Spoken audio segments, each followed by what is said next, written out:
Happy Friday! Today is February 3rd. Have a lovely weekend, everyone.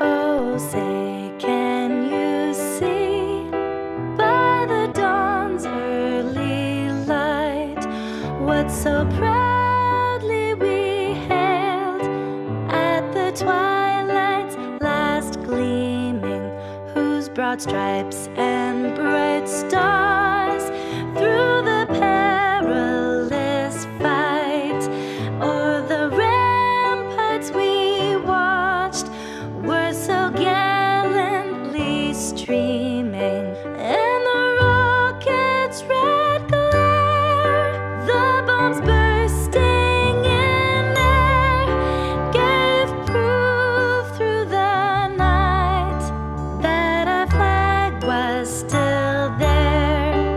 Oh, say does that star-spangled banner yet wave o'er the land of the free and the home of the brave?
Good morning, I'm Mr. Lawrence and this is Mrs. Lawrence.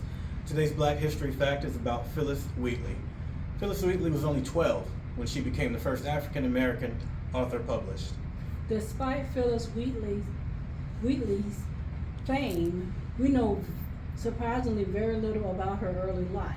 She was taken from her home in Africa when she was only around 7 or 8 years of age, sold to the Wheatley family in Boston.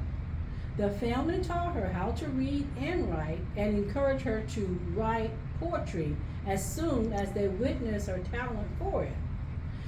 In 1773, Phyllis published her first poetry, her first poem, making her the first African American to be published. She was only 12 years old at the time. Her work was praised by high-ranking members of society, including, perhaps most notably, George Washington. Her writing made her famous throughout the colonies. Not long after her poems were first published, the family that owned Wheatley emancipated her. Unfortunately, her life took a turn from there, especially after the deaths of many of the Wheatleys who had helped support her. She was stricken with poverty. The fame she earned from her writing did little to sustain her husband and children. She fell ill and died at the age of 31.